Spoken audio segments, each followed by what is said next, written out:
Hello and welcome to Throwdown Your Questions, episode 37. I'm your host, Tony Polanco, and tonight I'm joined by Emilio Lopez. Why, hello there. Brian Manjoma. Hey guys, what's up? Rachel Murdoch. Hello, hello. Brett Murdoch. What's up, party people? And, of course, Chris Celia in the house. What's up, everyone? All right, guys, we got another show for you. I also wanted to add Cat Murdoch and Cat Murdoch. Cat Murdoch. Where's the kitty? Well, the cat will show up when he shows up. He's right here. Yeah, he's powdering his nose. He'll be out. He always shows up around the midway point. You know, he seems to know this by now. All right, before we start, a couple of corrections here. Brett, you want to go first? Yeah. Hold on. You got me off guard. Yes, I want to say I want to make a couple corrections. First of all, I was mixing up Last Remnant with Lost Odyssey. Both good games, but Lost Odyssey is better. And I also got Poland mixed up with Sweden last week when I was talking about the quality of, how high it was on the quality of life index and whatnot. So, worth noting, and I'm a man that admits when he's wrong, so there you go, people.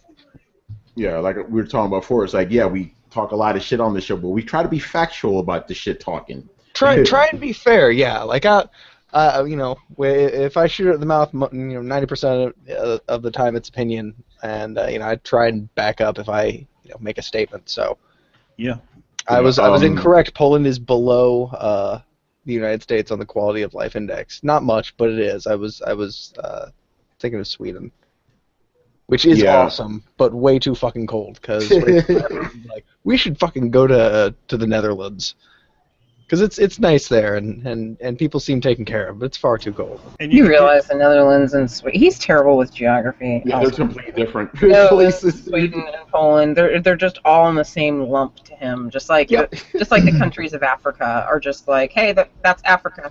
Well, there's North and South Africa.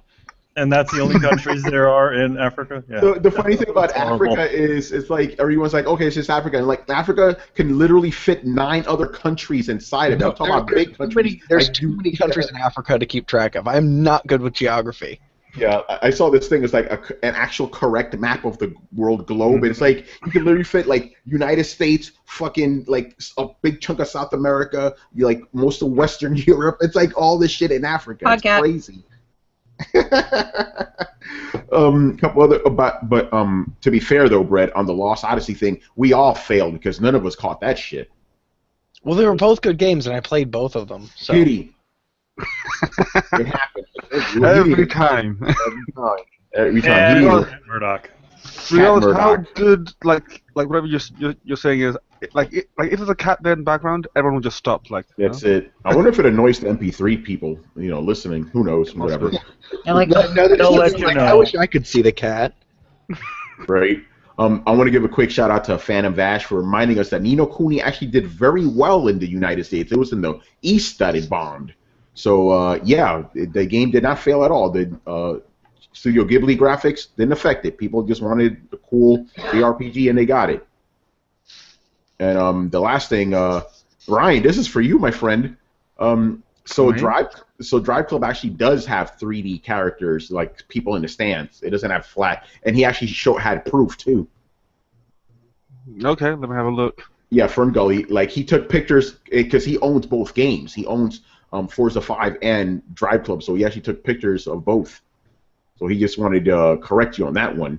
And they're 3D characters. They're not very high-res 3D characters. They're not very low. They look kind of shitty. They're literally better than just a flat picture, At least that's more effort. I don't know. It's hard to say. I'll have a look at GT5. Is it GT5 or GT6? Which one was the last one that came out? Gran Turismo. The 6 or 5? 6. It was 6. It was 6. I'll have a look at 6 and see what theirs look right. like. But the point is, the Drive Club does have 3D characters. It looks pretty shitty though, Tony. It does look shitty, but they're still 3D, so that's the correction right there. They look like shit though. That's true. They wouldn't pass for a PSP game. But there you go. All right, let's get right into it. Questions. All right. Final stage boss as usual, and this one this is all for all of us, I guess, because we all played Bloodborne. All right, what boss besides the last boss in Bloodborne was the hardest for you to beat, and which one was the easiest for you? I'm about halfway through the game, and the Breedus was the hardest for me, and the Witch of Hemwick was the easiest. All right, first of all, can we all agree that the final boss is super easy? I can't attest to that because I've never fought the final boss. Okay. And we're talking about the final one, that big monster, the Moon Presence. And you just spoiled the game of fooling. Man, get out of here! I'm fooling around. Fuck out of here.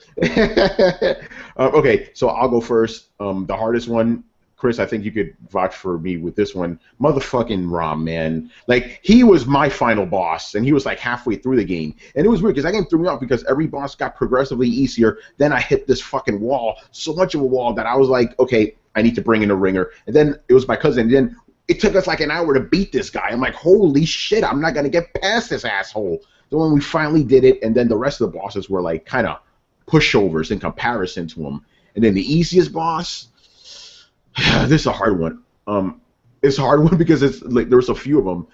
I guess any boss that was like a four-legged creature was really easy for me. So the Blood-Soaked Beast then. Blood-Soaked Beast was ridiculously easy. The Parn, or was it Parl? Easy. The final boss, super easy. The one, he wasn't a four-legged beast, but he was essentially kind of that. The one that was made up of a whole bunch of different bodies. Another pushover. Yeah. Breedus was easily the second hardest boss in the main game. The hardest boss, probably overall, was probably that. Chris, was the name of the Fumarian motherfucker, man? Well, the Fumarian Descendant, he was fucking hard. He was ridiculously brutal, man. Luckily, he's preserved for the dungeons, the Chalice dungeons. But when you fight him, he's like insane. He was harder than the last boss. He was harder than Yarnum. He was way harder. Yeah, it's ridiculous. The time you fought him wasn't too bad. Oh yeah. When I did the Marion Descendant, he wasn't that bad. I got him on my second try. Damn, it took me forever. I remember, Chris, it was me, you, and Rico, and it took us a while to take this guy down. Yeah, we were all like level 180 something. Yeah. No, you know who I hate in that game is fucking Martyr Ligarius. I hate Martyr Ligarius. You know, Ligarius, he was easy. Wait, Martyr Ligarius? He was tough, but I beat him on my second try. Oh, which one is that? Yeah, I beat him the second try. Okay, that's weird, Tony. He's sitting on top of Cainhar's castle. Yeah. Yeah, I haven't heard that. I beat wait. Oh, that guy? Yeah. No, I beat that guy pretty easy, but then again, man, you beat him on your second try too. I beat him on my second try, but he wasn't that hard. But the thing is that you know what it is because I used the ringer to kind of get in, to have him chase that guy, and I would just slap him in the back. So I haven't actually beaten him on my own. Okay, no, I beat him. Like the first time I fought, I'm like, holy shit, how am I gonna beat this guy? But then I figured out that you gotta kind of hide behind the pillars and stuff when he does his super attacks. So once I did that, he was nothing. I was like, oh shit. I also got very close on my own. The first time I actually fought him, it was just one little bit of energy, and I was like, you know what, fuck this, I'm calling somebody. All right, so Brett, he was your hardest one? Yeah. Very interesting. This is very, very interesting because he was one of my easiest ones, and then your easiest one was my hardest one. It's insane. Rum was just stupid. I was like, so I just walk up to the spider and hit it, and the game's like, yeah, but you can't stand in the same place. I was like, okay, so I walk up to the spider and hit it, and then roll away and run for a little bit. The game's like, yeah, but I'm gonna throw fireballs at you. I was like, but if I keep running, I'm fine. The game's like, well, yeah. And it's like, so I could just run a circle 8 pattern and keep running up and hitting the spider and then running away. And the game's like, well, yeah, I guess you could do that. And I was like, all right, I'm doing that. Win battle. Man, pretty slaughtered.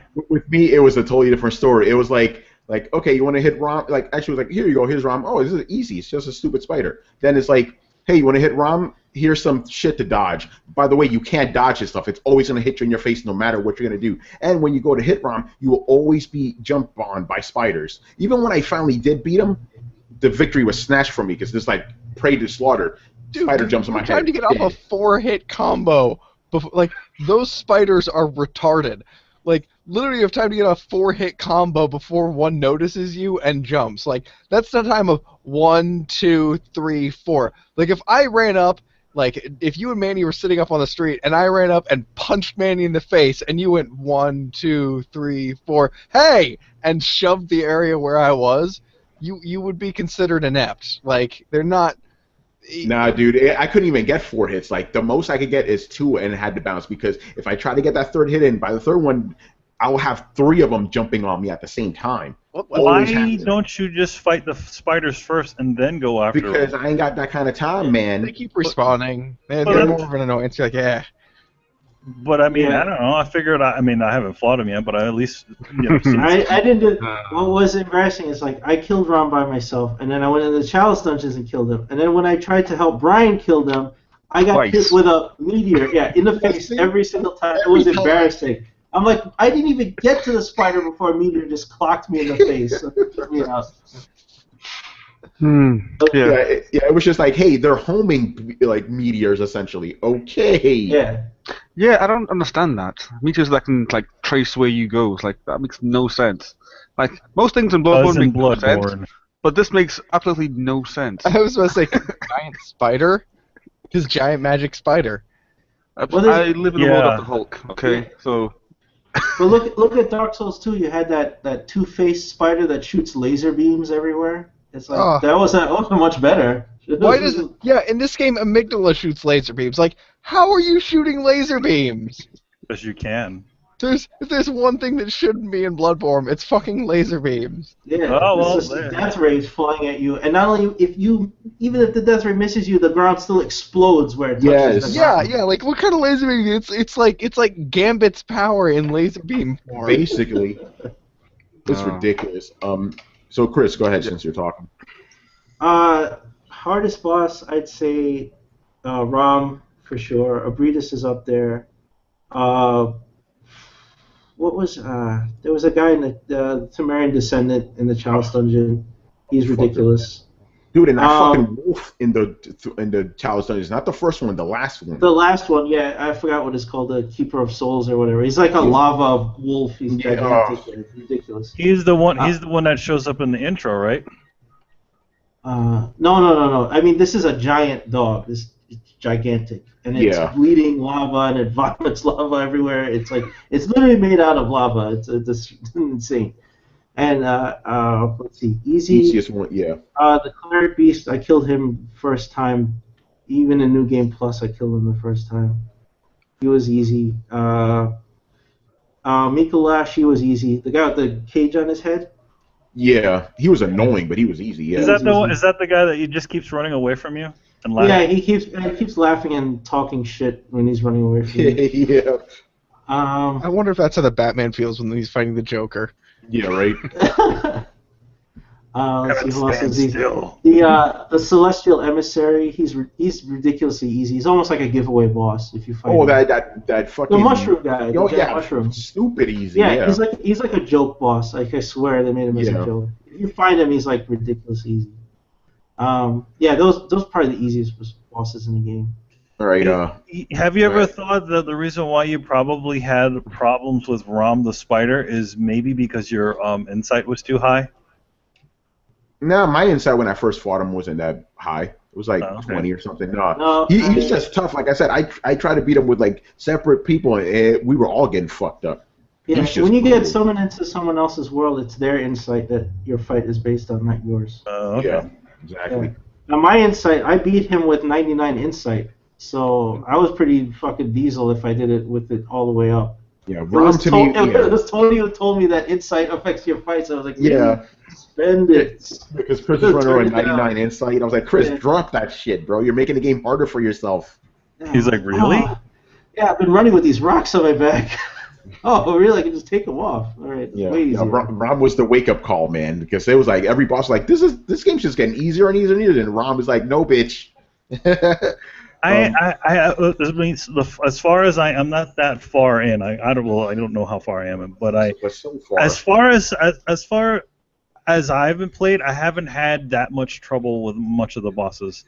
Like, I didn't feel like I was totally cheated out of my wins and stuff. I was like, all right, that makes sense.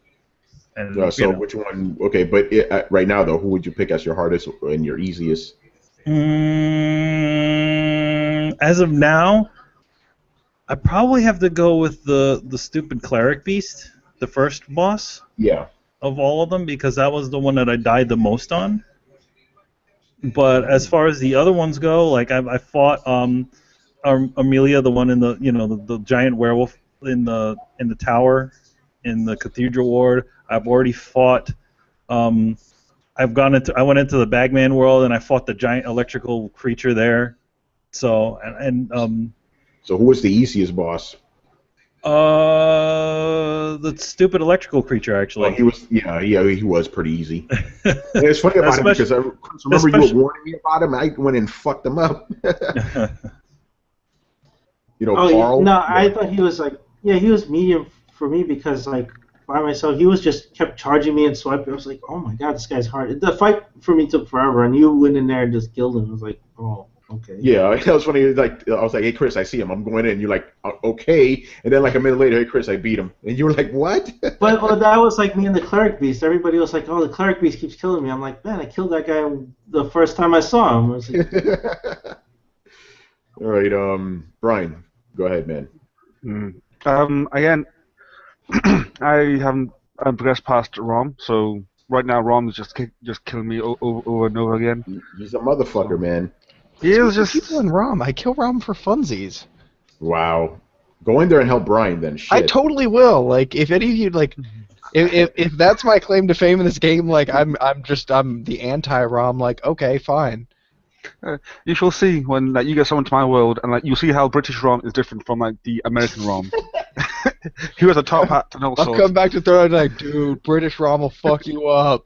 Yeah, and then I'll be like, oh, so I've been fighting the British one this entire time. That's what's going on here. He's a motherfucker, man. No, the British one has a bowler cap on, Tony. Yes, fuck Rom. I'll put on my bowler hat in that game too. I got a top hat and everything. I'll be really British. Wait, my cane too? Fuck that. Yeah, I'm now actually tempted just get the cane so I can have the top hat and the cane and then just walk around. And the monocle too, Anyway, yeah, Rom is just kicking my ass. I guess notable mention to Father Gascoigne, because I didn't understand the boss fight at first, so then when he transformed, I just got scared. I literally was not prepared for that. I'm like, oh, this guy's just like a hunter. Oh yeah, Chris's story is funny, man. No, yeah, I was using the tombstones, right, to trace him, right, and just hit him, and I thought, oh, this is easy. He can't get past me. He can't even shoot past them. This is great. And he transformed and just hulked out and punched those shits away. I was like, oh my god, my strategy is dead. I was just running all over the field. No. Yeah, and I didn't have the music box at that point. I had to kill him without it, so that was. I never had the music box when I beat him. My strategy was because he was beating the shit out of me in the graveyard. He's too fast, right? And I'm like, let me take him up the steps and fight him in that narrow corner. He can't move, So I was able to beat him that way, but he still almost got me. See, I had the axe, so I just unfolded and went into spin to win mode. It's try punching a saw blade, motherfucker. You would.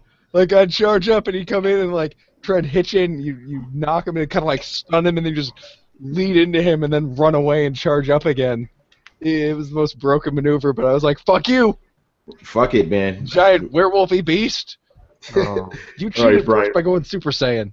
Yes. Brian, what about easiest so far? He's just either Shadows of Yharnam, because, I don't know, those guys just... Yeah, oh, well, I haven't fought those guys, sorry. Really? Oh, yeah. Oh. It's funny. The numbers make you feel like they're going to be tough, but they're not. Yeah, the hang of it, it's pretty simple. Just hit one and run away. Oh, yeah, the giant fireballs and the horrible huge snake heads, they're nothing. Yeah, especially since you could, when there's down to just one of them, and then they do that attack with something like the snakes, and it's you actually hit them out of it just by shooting them. So I'm like, oh, okay. That's simple enough. Oh, you're doing an attack. Bang.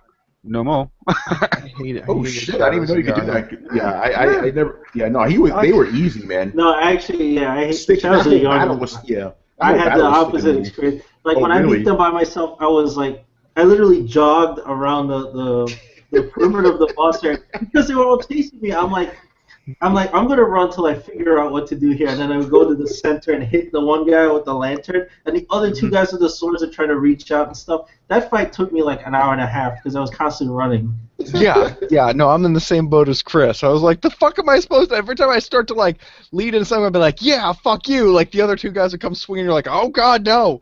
And then the second I thought I had the fight figured out, like Mr. Motherfucker with the candle comes in and hits you with that blowtorch that hits like a fucking truck. Like it destroys your entire life bar. I don't know what kind of horrible fire that is, but it's not normal candle fire. Yeah, that was a wake-up call. Okay, by the way, I beat it on my second try, but this is why I didn't beat it on my first try. I beat the two dudes no problem, right? And I'm fighting one guy left. I'm like, man, I got this. This is fucking easy. Then he does the spell. I'm like, oh, why is this guy glowing?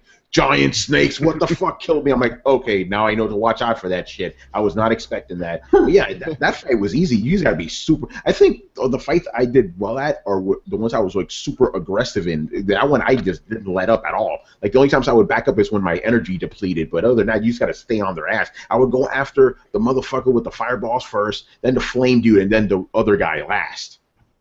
Yeah, same here. And there's that big there's like a big tombstone there, like a huge. Yes. Use that shit to your advantage, man.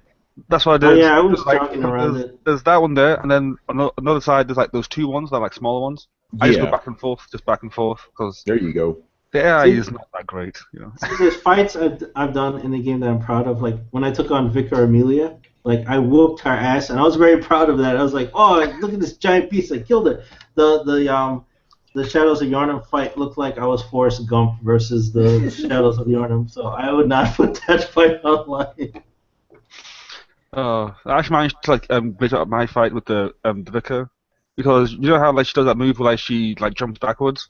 I managed to get her to like jump backwards and jump on top of the altar, and then like she was stuck there. So then me and the co-op guy, we just sat down and then just watched her like try to attack. It was pretty funny. I almost died laughing. That's funny. All right. Or just sat there like arms crossed, just sat there and just watching it like, huh. So Vicar, this is fun. Okay.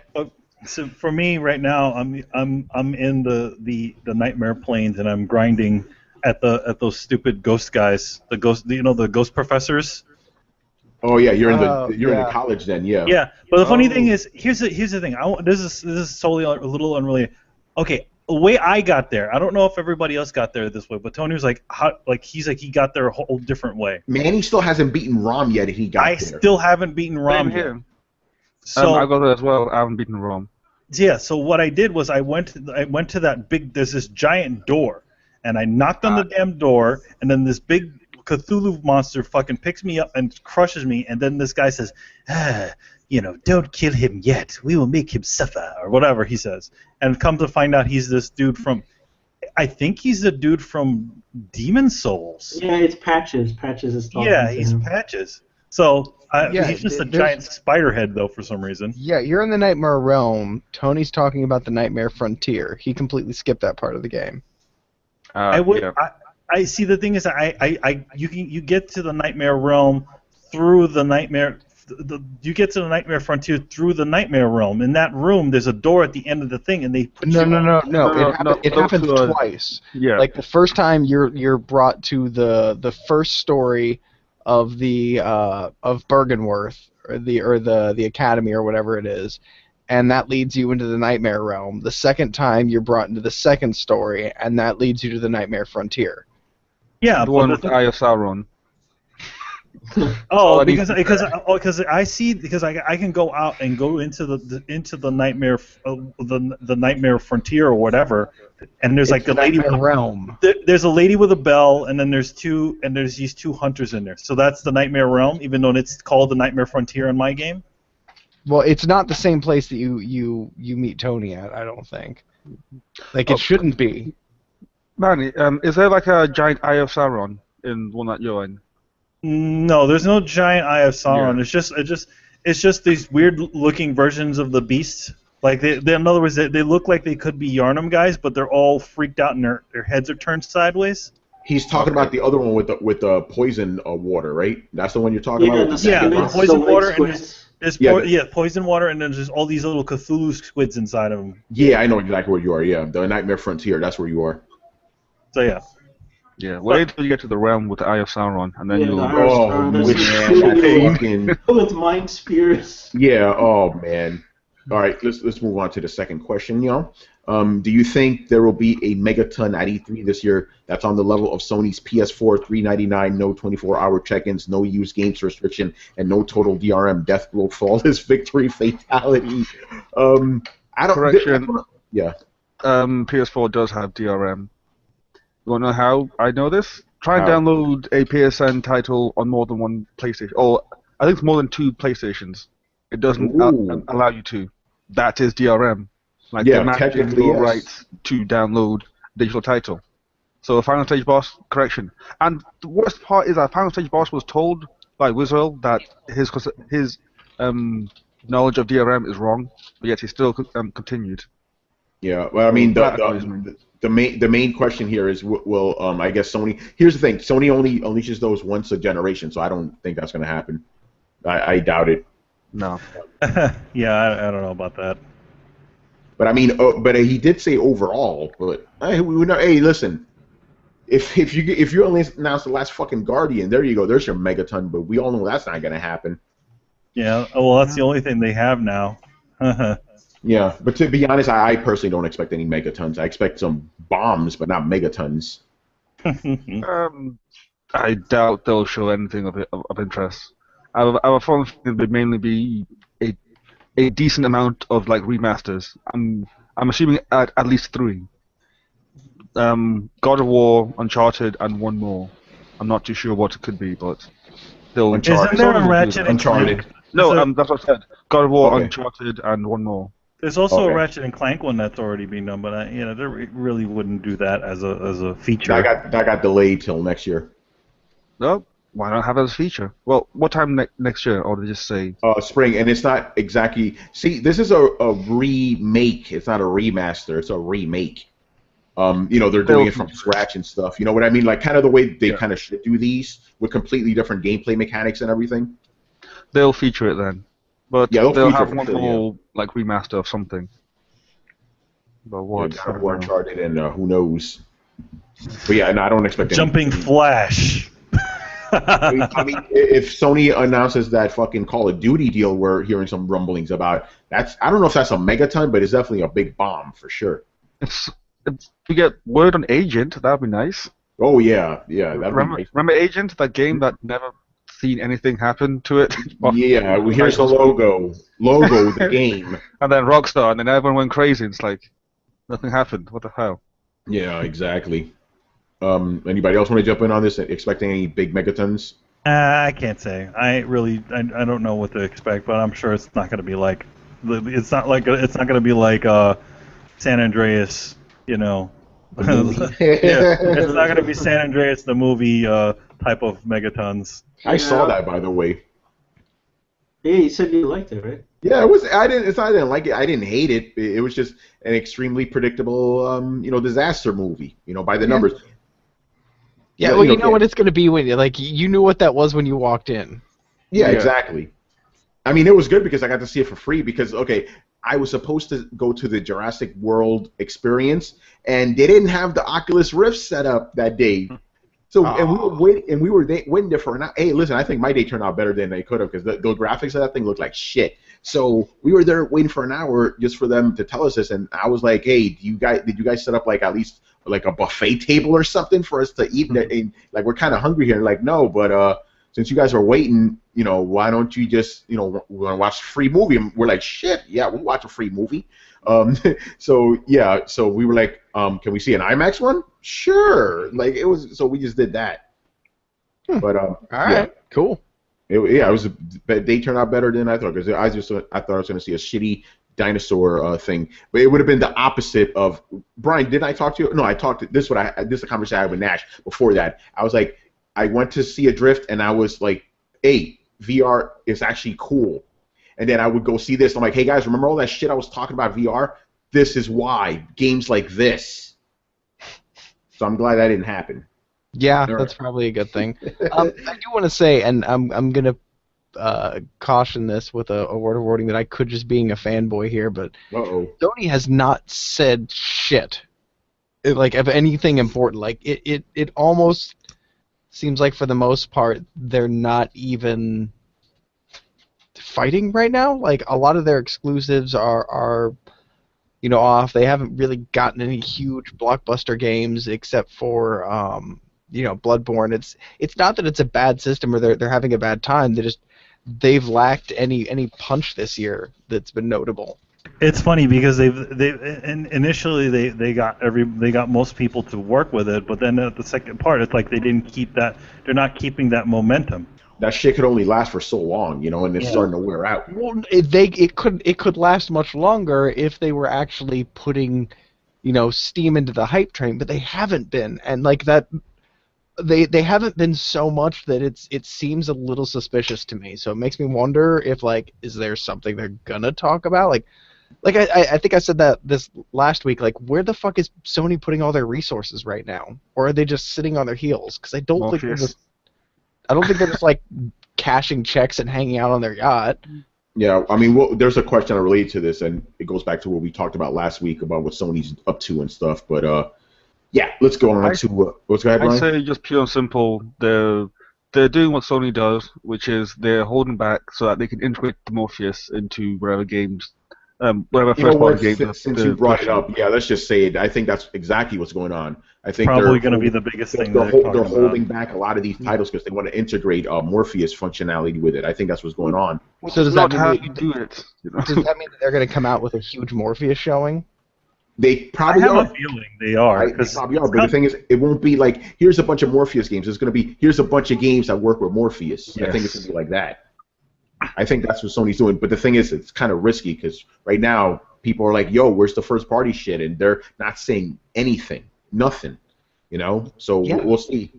But they're not doing nothing. They're just saying nothing, which is like... And that leads back to the question. Like, I'm honestly trying to answer it. Like, do I think that there will be any big, megatons? Like, not like the last one, because Jesus Christ, like Microsoft set themselves up to be the bad guy in that one, and I think that they've learned their lesson.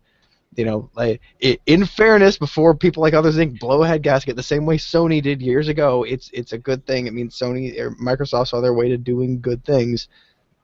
I kind of feel like Sony's been suspiciously quiet, and that might be so that they're like, we're not going to say anything for 6 months, and then when E3 rolls around, we're just going to drop all this shit. It's not a good strategy though, man. It's really not. So, but at the same time, like, they've got to be announcing some shit soon, and if it's not now, well, it's E3. I mean, we got 2 weeks, man, so they have to do it now. You're right. If it's not now, then. When Gamescom, come on, man, you gotta do something at E3. Yeah. So I mean, if they're gonna put up a fight this holiday season, we're gonna see it in the next few weeks. Exactly. All right, let's move on to the last question here. What are your thoughts on the Pixels movie, the movie about video game characters coming to life? It has Adam Sandler in it, so that gives you my answer. It's gonna be fucking stupid. I'm not interested. Yeah, I think that's unanimous in this, the panel here. Not just that it's I'm not going to see it or boo. I think it's unanimous, possibly, that Adam Sandler ruins this movie for me. Yeah. Oh no. Adam Sandler and that other guy. Paul Blart. Oh yeah. Kevin James. That guy. Oh yeah, Kevin James. Thank you for Adriel. Yeah, I just call him Paul Blart. They're gonna ruin the movie. They're gonna ruin the movie. It's gonna be stupid. Mr. Leo Ramini or whatever the hell from that show. Though I do like the fact that Peter Dinklage is playing like a parody of the dude who's the king, the Donkey Kong player. Yeah, it's Billy Mitchell. Billy Mitchell. Yeah, Billy Mitchell. Yeah. I don't see why Adam Sandler / Happy Madison can't just keep making movies and keep Adam Sandler the fuck out of it. Tired of seeing him. Doesn't he have enough money? Yeah, No. Seriously. No. Not funny anymore. It hasn't been funny since like the 90s. Basically. Just stop it. That's all. But I'll still see it just because video games. I won't. It looks like crap. Oh, I Just said like crap. I'd see it. I didn't say I'd pay for it. Ah. I won't even see it. Yeah, I'm not gonna see it either. That's just. I seen the trailer. I'm like, no, I'm good, thanks. I'd rather watch like Paranormal Activity like 17 times. Yeah. Here's how it goes. first you're not interested. You're like, all right, this is silly. And then it's even more when Adam Sandler shows up on the screen. He's like, and you're like, oh, even more. I don't want to see this. Reggie's talking shit. Reggie, man, what's up? He's like, LOL at you guys and your theories on Sony at E3. Okay, go ahead, Ryan. Okay, it'd be like those like really crappy like parody movies, like what's that one? You know those like really crappy ones, like date Like movie Scary or Movie. no, like the ones after those, the really crap ones. It'd be like that, but was what it's called, right? Haunted House. I think that was one of them. That was the one, the Haunted House movies. The things that just show up on Netflix. It'd be like one of those movies that the only thing that it has to do with video games is that they'll mention the name of one video game at one time and say, hey, you remember this character, don't you? It'd be a worse video game movie than Wreck-It Ralph. And Wreck-It Ralph was actually pretty good, but still. You know what I mean? It'd just be a video game movie in referencing, not actually video game movie to do with anything. You know, and it's always old arcade games. Like that's what I mean. You know, they never bring up anything modern at all. You know, it's always like oh, you remember games? It's like the old ones. It's like, you remember Pac-Man and Donkey Kong? It's like, yeah, dickhead. Dude, I remember them, but like, I haven't cared about those in 80% of my life. So. Yeah, it's like we kind of moved on from those guys. Like, come on. Don't you find that your world is complete, that they existed? Ridiculous. All right. Pixel's not really. No, fuck that movie. All right, we're gonna let this one slide. We're only supposed to get 3 questions, but this is Torrance Davis we're talking about here. Mr. Davis. But we don't have to go in depth because some of these are obviously troll questions, as Torrance is on Every single time Torrance comes from underneath the bridge. Yep, trolls. Gotta be a troll. They're not bad troll questions. You know? The first one, it's like, come on, Torrance, really? What are your favorite Xbox One games that you've never played? How the fuck am I going to answer that question if I've never played them? I can. Dead Rising 3. I like the first 2. I just don't own the system. I'd love to play the 3rd one. Also, I'd be interested in playing Sunset Overdrive.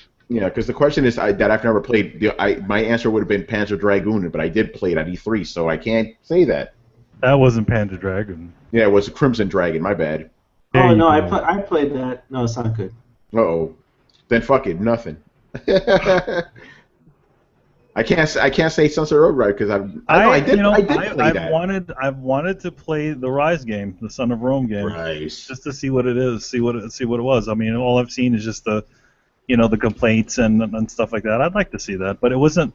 That's if I were going to buy an Xbox, it wouldn't be for that. Definitely. Yeah. Anybody else want to answer this silly question? I don't know. Am I exempt because I actually own one? Yeah, exactly. You're exempt, Chris. Yeah, all right, so I have my favorite games, so. Yeah, it is obviously a troll question. Most of the games are available on PC anyway, so. Yeah. There you go. All right, the next question. This one I do want to really answer though. Did you know that you can't use HBOGo on PlayStation if PSN is down? Does it not equal a paywall? No. How does it equal a paywall? If PSN is down, you can't use some features. That's simple as that.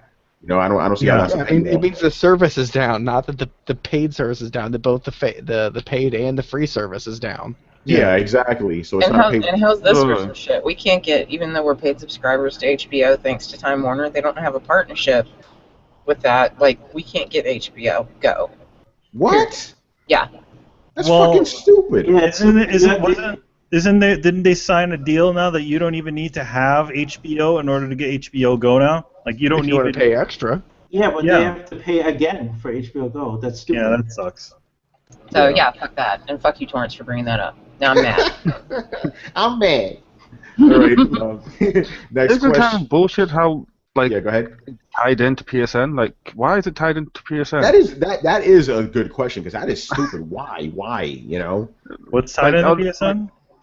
I expect it to be like a separate thing since it's third party, and as far as I know, it's not like there's no deal going on where you have to have one or the other. It's like, well, no, I think they have a service running on it, and I think, Brian, because so if you're coding like an app for PlayStation, right, and it's a streaming service, right, you have to look at the account to make sure that the person signed in and they're over a certain age, right, to use HBOGo. So they have to use Sony's API for checking the age and all that, which means it probably has to connect to PSN and make sure to authenticate. That's probably why if PSN goes down, it goes down because they're using the API for PSN to check against your account, so that a kid can't just turn on HBOGo on your PlayStation and just fire it up and watch whatever they want. As smart as that is, that's still fucking stupid. Okay. You can still lie when you sign into PSN to make a PSN account. And plus, that's true. Yeah, that's true. But because it means that you're forced to have a PSN account to use it on your PS4. Why not just have like the HBOGo or the HBO account for it?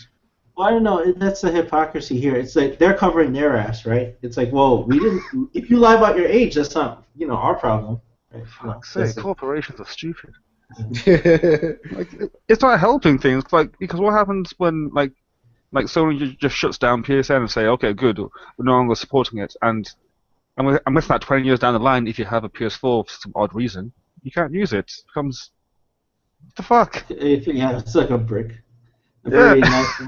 If it's like a third-party service, then it should require you to have an account with whatever device it is. We were all arguing about this like 7 years ago. Like Skynet has since taken over. Like we lost Brian. We're the brown coats in the situation. I'm sorry, our PlayStations are going to be useless as soon as they're disconnected from the network. No, not that. I mean, tying in like a network service with another network service that shouldn't be. Like no, like it's all getting pulled into Skynet. Well, my solution is that if you're going to do it, make it Google, since Google already has all your details anyway. So simple enough. Can't take the sky from me as long as I have serenity. All right, next question. Please tell us in your own words the differences between the PlayStation camera and the Xbox Kinect. I know what the difference is. One is a peripheral people want, the other one is not. You want the PlayStation camera? Yeah, dude, they can't keep them in stores, man. They're always selling out of them.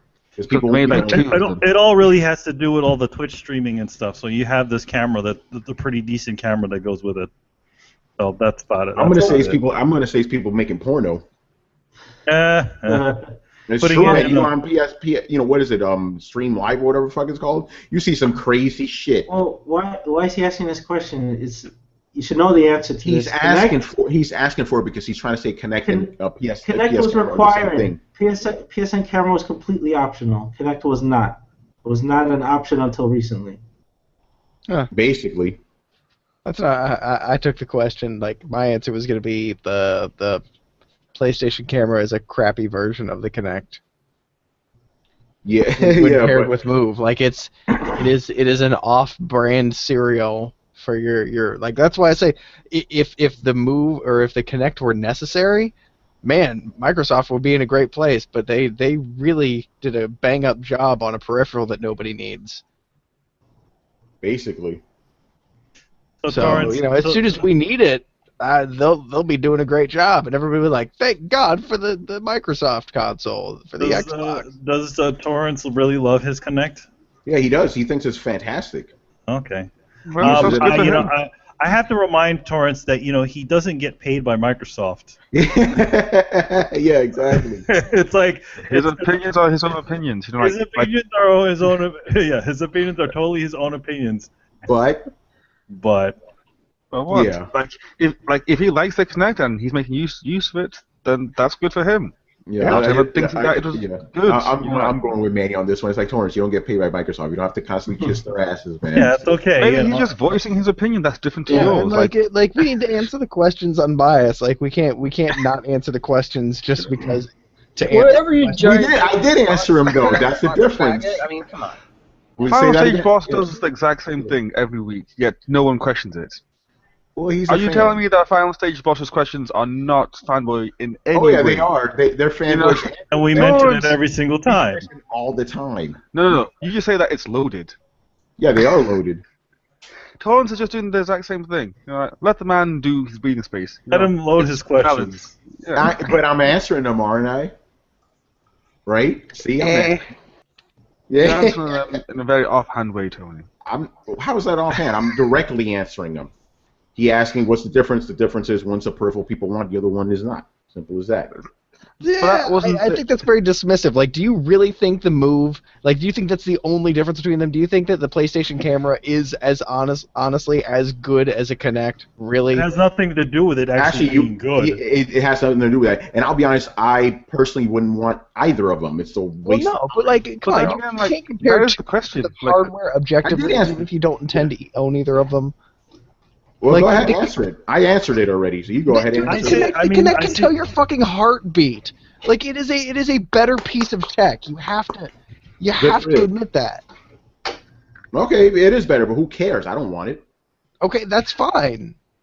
But it is a better piece of tech. Like, you have We've to. already kind of established We said that already. Why do we need to say the obvious? The Kinect can actually, like, tell, like, 3D shit.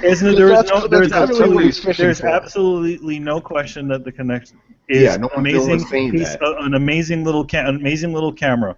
But at the same time, the lesser camera seems to be doing better. Exactly. But it's not because it's more advanced. It's because people want to use it for video while they're streaming. There you go. I think that's the answer I was looking for. Sorry to be antagonistic, Tony. What are you talking about? You weren't antagonistic. You were just asking me questions. Okay. It's like pulling teeth, Brett, right? What happened? It's like pulling teeth with you, Tony. What the fuck are you talking about? I said Kinect is better a million times. I did say the answer. What the fuck are you talking about? No, the answer that Torrance was one thing is that the Kinect is better, yet more people want to use the PSI camera for streaming. Yeah. That's what the answer that Tony was one thing. Yeah, but you only voluntarily said that people only seem to want the PlayStation camera. But it's true. Am I lying? Look at the sales. Am I lying? No, but you just didn't say the other part. Do I need to say the other part? Everybody already knows that. No, okay, so you can say the good stuff about PlayStation because you're a fan of PlayStation, but anything that could be said good about Microsoft, you don't need to say because it doesn't need said because people already know it? Somebody was going to say it on the show anyway. Why didn't I even do it? I know, Brett. Just pulling the teeth is brilliant. Tony, please never change. All right, man. You guys are crazy. All right. I followed his retort. You guys are crazy. Oh, crazy, man. Yeah, you're crazy, man. I like you, but you're crazy. All right, next question. Have you paid for originals and remasters? Do you feel bad about spending $120 for the same experience? No, because it's my fucking money. Here's the thing. When I buy a Brett's about to laugh his ass off. When I buy a remaster, it's usually for a game that I haven't played in a while. Like Metal Gear Solid? Yes. I will support Metal Gear Solid. Well, see, I didn't buy the other. You played that shit last week. I didn't buy the other thing that they released because they released like 20 of those repackaged versions of it. I didn't buy that one, but I mean, for Metal Gear Solid, the collection, the HD collection, I bought that. But if they did it again for PlayStation 4, I probably wouldn't. All right, anybody else? I usually my buying the reason I've bought at least those, and some of the other some other ones. I don't really own that many of the remasters, not as much as Tony does, but I usually I buy it for a game that I hadn't played for, and I really want to support that game. That's about it. So I mean, I have God of War collection, I have those sorts of things, but those games you haven't seen. I feel bad. No, I don't feel. The only remaster I've ever bought was DuckTales. Ooh. Yeah. And yes, I regretted it. And the first time DuckTales was bought, it was my parents' money, and I still feel bad. That was a shit remaster. They could have done better. I thought it was alright. Yeah. I don't know. I usually stay away from remasters. I accept DuckTales because it's like freaking old. It's like, wow, I haven't played this in 30 years. That's more like that's almost like a remake. There's nothing remastered about it. Yeah, it's a remake. That's a full-on remake, basically. You just call it remaster. It's only remaster. And like Finding Commando Rearmed. Wait, are Manny and I the only ones that buy remasters here? Yep. Yeah, I think so. I buy very few. Like, Brett, you don't really buy them. I know that. Hey, fuck you. Do you buy some? Or because I know you've been pretty vocal about them lately. The problem with me isn't just it's not that I won't buy remasters. It's I'm not buying a fucking remaster of a game if it's not an actual remaster. Like I have a problem with the definitions. It's don't take a game that you released and then port it to PC and then take the resolution graphics and just turn it up to high graphics and then re-release it for a new console and call it fucking remaster. You didn't do dick with it. You just turned up the fucking graphics and figured, oh, hey, here's another avenue to sell it. Here's an idea. Go back 5 to 10 years, maybe more, to games that desperately need a new coat of paint and make some of the generation's greatest games that young people today haven't been able to play. I'm sorry. I need to. Final Fantasy VII. Thank you for saying it. Thank you. I was gonna get that out of you, but you said it. Yeah, no, I'm just throwing it out there. You know what needs remade? For the last Ocarina of Time. But we got no, we didn't. Did we get Ocarina? Yeah, we did get Ocarina of Time. You got the 3DS version. Yeah, we got the 3DS that's version. a fucking port on a smaller screen, so it looks better by comparison. Fuck you, that's phoning it in. Oh man! By the way, I love how in the last like 4 episodes, I'm talking about between Throwdown and Throwdown Questions, Brett has always thrown in Final Fantasy in there every single time. No, I'm going to make enough waves that it'll spread. Because I love how right now you were like subtly saying it, right? And then at the end you're like, fuck it, Final Fantasy 7. I'm talking about Final Fantasy 7. Yeah, I'm just fine. I know somebody's going to ask me about it, so I'm just going to throw it out there. We need to get the message out there because Square Enix is going to go out of business and the opportunity is going to pass, and all you motherfuckers are going to be like, oh, I should have done something. Now's the time. No, they're gonna troll us till they're done, man. They're gonna keep throwing it out there. It's coming. They're gonna come out on E3. Yeah, no, we have a game for you. Until Final Fantasy sells more copies than Final Fantasy VII did, and becomes more critically acclaimed. So like, what? So we all need to sit around and be like, this is the best game we've ever seen, and buy 4 fucking copies of a crap ass game that you're pushing because you're desperately grabbing at straws. Like, no, we're not doing that. Just fucking make the thing that other people are asking for, you stupid dumb shits. make Shenmue again. Make, you know...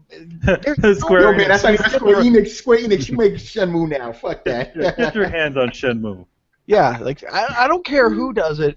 Just somebody do it.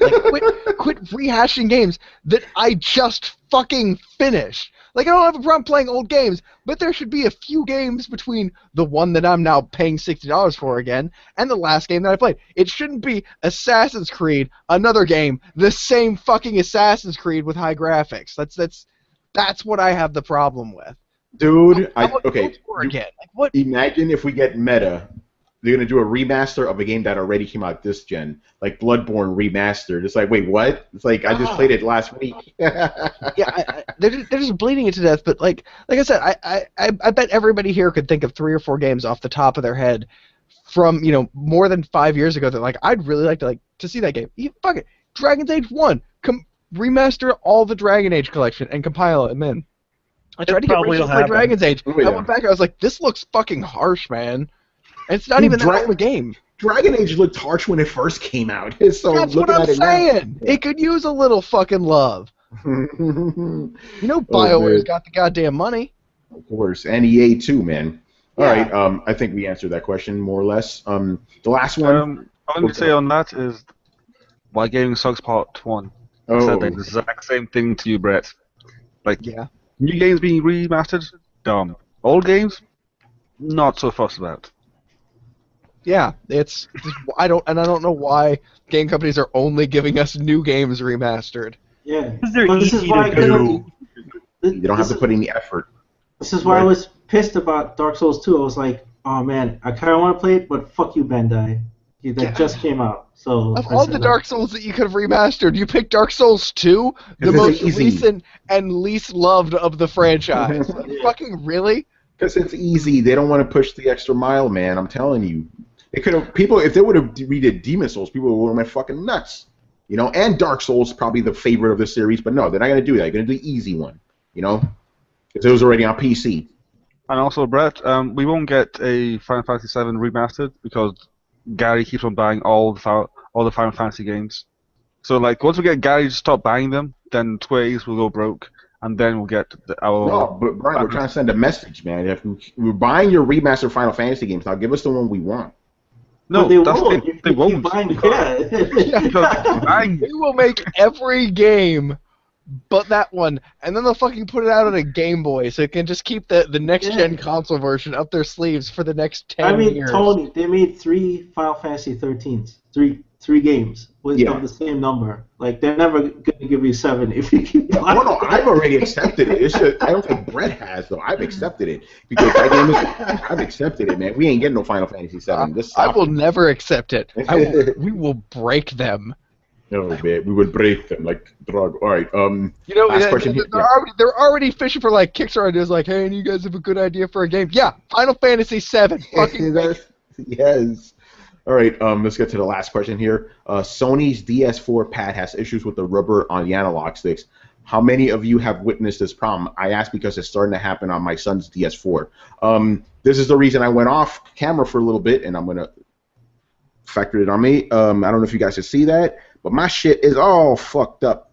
And this happened about a year. Hold on, see if you guys can see this, but like the rubber is like completely coming off, right? So yeah, I'm experiencing it. It's funny. I was playing a DS4 that was like brand new. I forgot where it was. I'm like, oh shit, I forgot that these like things are supposed to be like like indented and stuff. I forgot what it's called, but it's like matte finish or something where it has little bumps and stuff. Like mine are just rubber and like smooth and fucked up. So yes, Torrance, I'm experiencing it. And there's your negative shit for Sony right there. These things are fucked up. Getting better rubbers. Yeah, gotta put some new rubbers on. Yeah, exactly. I'm like 2 months in, so I can't say I'm. My controller, it's good, but then again, I don't play as furiously as Tony does. It's true. I fuck shit up, man. No, man.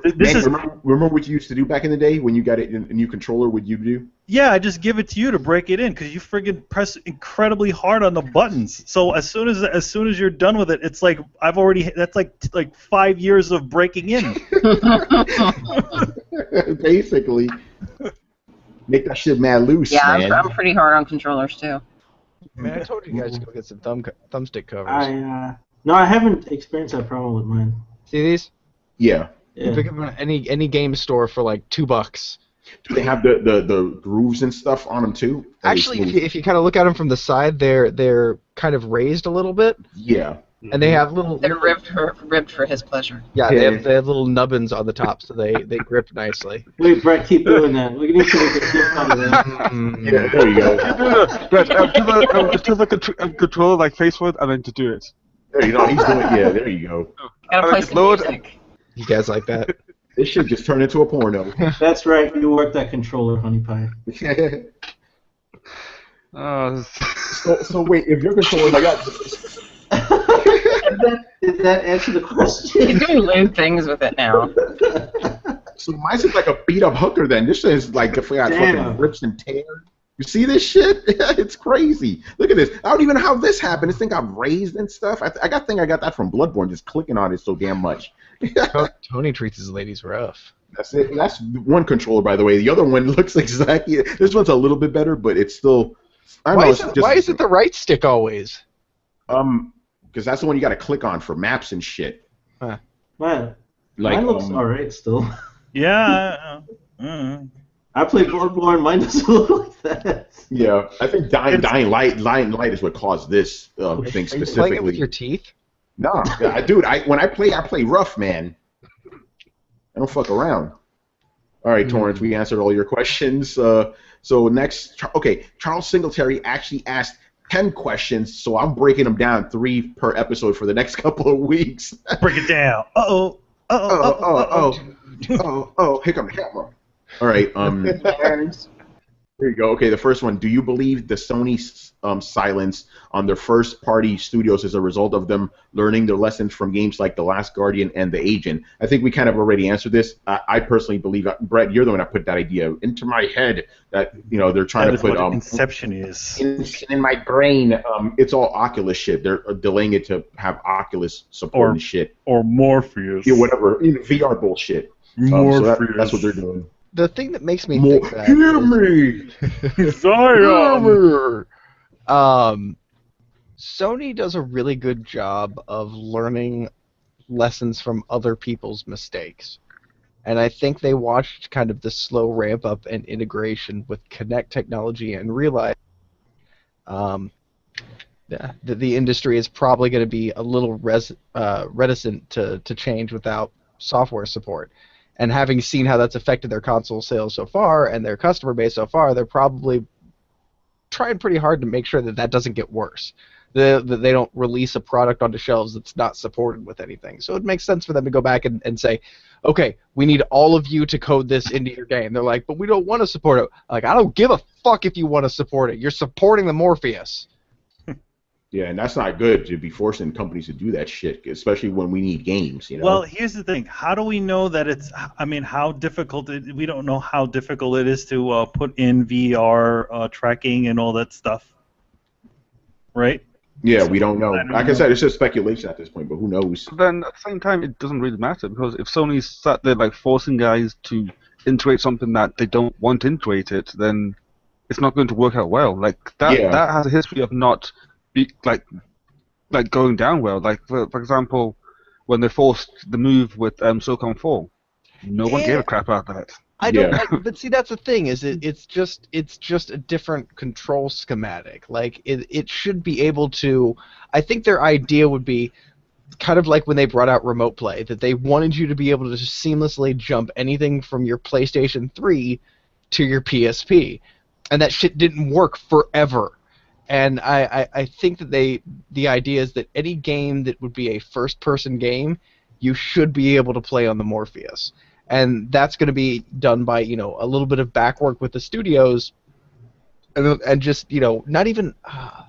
I'm sure there are programmers who could explain this better than me, but it would be almost like an emulator where you would just connect positional the you know, this with, you know, the thumbstick going left and this with the thumbstick going right. It's the same way you have to jerry rig some keyboard or some flight stick setups in games. I'm sure Brian knows about that. Having to use like joy to key.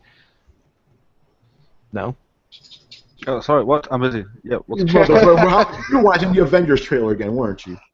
I'm actually not as well. What did you say, Brett? I have no strength. I imagine at the very least it would be kind of like using a key to input program to use a controller on a PC. It would be very much the same thing. It would require just a little bit of back end coding and working with the developers. It shouldn't be that hard to turn a first person game compatible with a VR helmet. No, it shouldn't be that difficult. It's like the main problem that I've been hearing is just getting the UI right, because it's like how the Oculus Rift is meant to deal with UIs is very different to how people are dealing with UIs now.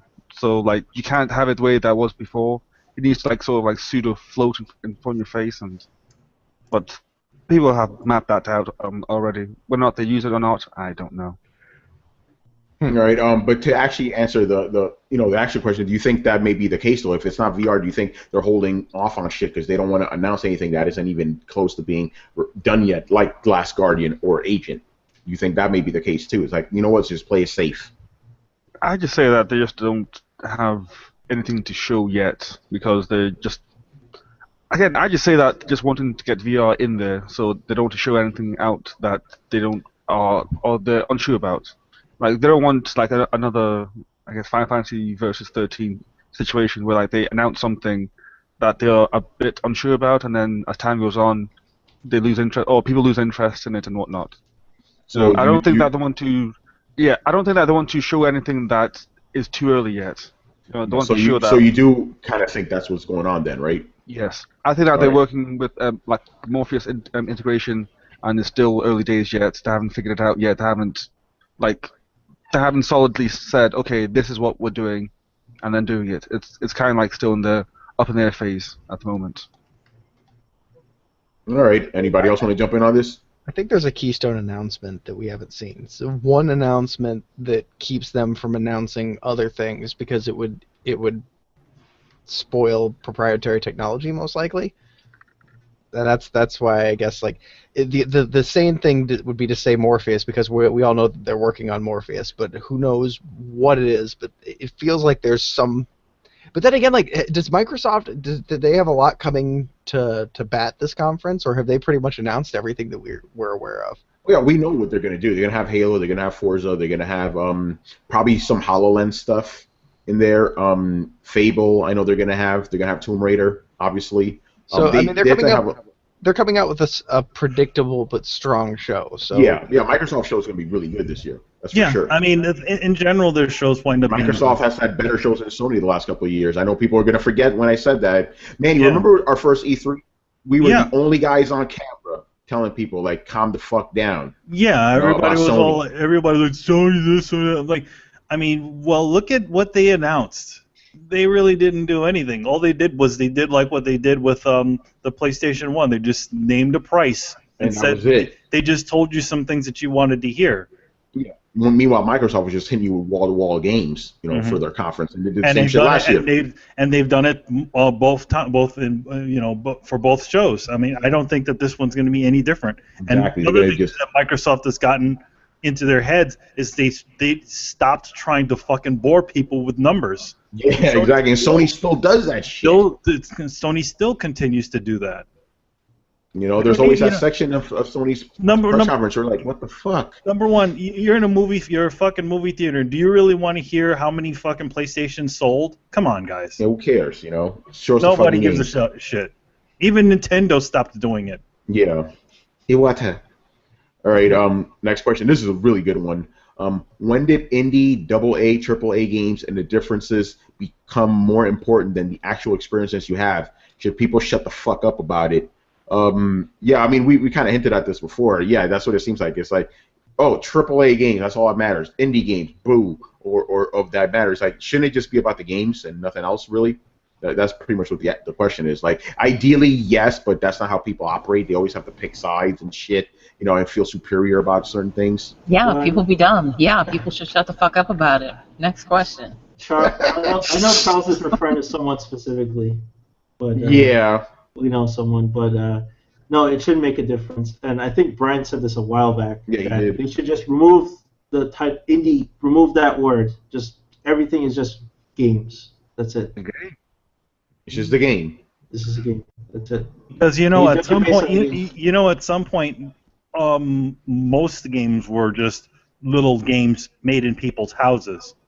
You know what I mean? Yeah, by a couple of dudes. One guy made fucking E.T. Yeah, and that was considered quote unquote AAA. Oh man. Wasn't that also like the worst game ever made? Probably. Well, it was the worst game ever made, but it was, if you think about it, the time frame that this guy had to make it, it was actually pretty good. Well, one guy failed that hard. Yeah, one guy almost killed the video game industry. Okay, so that was a pretty obvious answer right there. Last one. This is a good one too. Well, hold on a second. Oh, what's up, Brett? What's up? I'm trying to regain this train of thought here. I think I was going to mention something about I think The Witcher. Oh, that's what it was. The Witcher kind of made me realize that I don't think it matters. Amongst other games, but I think that was the straw that broke the camel's back. I've noticed a striking correlation between the pains that the gaming industry is going through now and what comic books used to go through when people were actually working for notoriety. Like publishing houses, they want to have the publishing house be the name, or they want to have the development team be the name. Like, do you know who writes your favorite video games? Do you know who the lead art designer in your favorite video games is, or do you just know who the project lead is? Yeah, for most cases, you just know who the project lead is in the studio and all that stuff. Yeah, the really hardcore guys, they do know that stuff though. Yeah, even the project lead though, like that's a fairly recent occurrence, and I think what we're starting to see is you can take and throw as much money at a project, as much money as you want, and throw it at a project, and it's still not necessarily going to buy you a good game. Look at Destiny. Whereas if you have a couple truly talented individuals, they can make or break a game. I mean, Bloodborne with Miyazaki, and Magic just wasn't there with Dark Souls 2. I don't care that they had a bigger development studio. I don't care that they had more staff. I don't care that, they had a whole new studio running it. It wasn't the same, and the difference was one person. And I think you guys will agree with a certain departure of a certain someone recently that one person can make or break a game. And so I think you can either have a small team of truly talented people, or you can sink $25 million into a piece of shit and hope that one of your hundreds of employees fucking manages to save it. 25 million won't even make you like that's not even considered AAA these days, man. Yeah, I have to sink $500 million. Yeah, half a billion, exactly. You still get my you know point. what? Money isn't a good replacement for talent, but people try to, and I think that's the problem that we're going through now. And we don't recognize talent enough on an individual level, and we should, because there are fucking people that make games. They should be fucking rock stars. They're artists. They should be revered for their creativity and awesomeness if they do a good job, and then publicly defiled if they do a terrible thing. Like Joss Whedon, fuck that guy. Oh man. What, has he done something wrong recently? It's just nepotism, always nepotism and arrogance. I don't know. I mean, his last movie's good. I don't know. Yeah, man, he made Avengers. It was, but I don't want to derail the conversation too much. But my question was, like, what did he even do in that movie? Like, the storyboard artists set up all the shots. The actors were all well versed in their roles. Aren't you diminishing his role right now, though? You're doing the exact thing. Yeah. Like I realize I'm diminishing, but I've actually said, I was like, what did he do? Like, he directed. He did also write the scripts. Yeah, he wrote it. Oh, okay. He wrote it. Yeah, he wrote it. Yeah. Well, there you go. Yeah, come on, dude. I know. It wasn't like a shit talking thing. It was like a skeptic kind of thing. Like, I actually honestly don't know what he did. Or Josh. Yeah, you win this round. All right, I'll forgive you this time. But yeah, it's in general this is called games. Simple as that. Okay. Yeah, because again, as I often like to say this, Witcher 3 indie title. Technically speaking, indie title, regardless of what people say. And it looks like a AAA title. So where do you make the distinction, right? Yeah. Indie isn't all just small platforming games like some people like to think. Well, I mean, also look at what the guys that are doing Heavenly Sword are doing. They're totally funding a game on their own. Heavenly Sword? Yeah, You're friggin' talking about Ninja Theory. Ninja Theory. The new game that they're working on, which kind of looks like Heavenly Sword, is like this crazy, funky open world game, but it's all being developed in house, and they have like a really tiny team working on it. Yeah, Hellblade. Oh, okay. I thought that's the one with the giant lady. The one with the giant lady? No, that's the Microsoft game, isn't it? No, with the giant. No, that's a Sony. Is it? I thought Sony game, the one with the giant lady who's. Oh yeah, the one with the wolf and the lady and all that stuff. That kind of kooky game. I can't remember the name of that one. But no, Hellblade is a different one. It's like it's an action game, like what Ninja Theory usually does. But exactly. The difference is that they're trying to create like a game that looks, like very AAA, but is also developed, very, independently, and there's no publisher, and they're all doing it with a small team. Mm-hmm. So, I mean, all right. Yeah, let's go on to the next one. This one's kind of tied to the first one. The last one, kind of. In what way could we encourage changing the mindset of Microsoft versus Sony versus Nintendo versus PC versus shunned upstarts and breed the understanding that we need all of these things to be successful in order for the gaming industry to evolve? He says this is a two-part question. First, as fans. Second, as writers covering the industry. I'm going to say this as both. You can't change human nature. You cannot do that. You'll always have that. You always have people fighting with each other. You could try your hardest to try to get people to understand the fact that you need competition. You need this. You need everybody to be successful to thrive. But it's not going to happen. Humans are the way they are. The tribal bullshit. So you can't really change it. So I know that's not really answering your question, but you can't change human nature. So you just have to deal with it. You know what I say about that? Picture right now. Oh, go ahead. What happened? I just said I agree with Rachel's picture right now. You mean the Oh yeah, that. Oh man. You know what I say about that? Tribe. Yeah, exactly. Yeah, it's like there will always be Sony versus this versus that. There will always be fanboy wars. Always, you can't change that because that's human nature. Everybody brings their bias, and frankly, there's a lot of ignorance now. It just leaks into every argument, and then it just blows up. So I don't know. Even if you educate people on stuff like the stuff we say on the show, people just say, "Oh, well, that's on a slant." Like, "Oh, you're just Sony guys, so anything you say is immediately irrelevant." It's like but we're presenting facts. Yeah, you give people facts and they just will not listen. So you can't change that. And it seems like people are just getting stupider every day. So it's like a losing battle. You can't do anything about it. Really, you could try, but know that basically you could try to educate people, but know that you will ultimately fail at that. Maybe you'll educate one guy, and maybe that's the way you have to see it. It's like if you educate one person, then that's fine, but just know that 99 other people ain't gonna be fucking listening. Yeah. They're gonna be idiots. Look at the little stuff I've written on Coalition and how much venom I've gotten for it. You know, and those editorials like.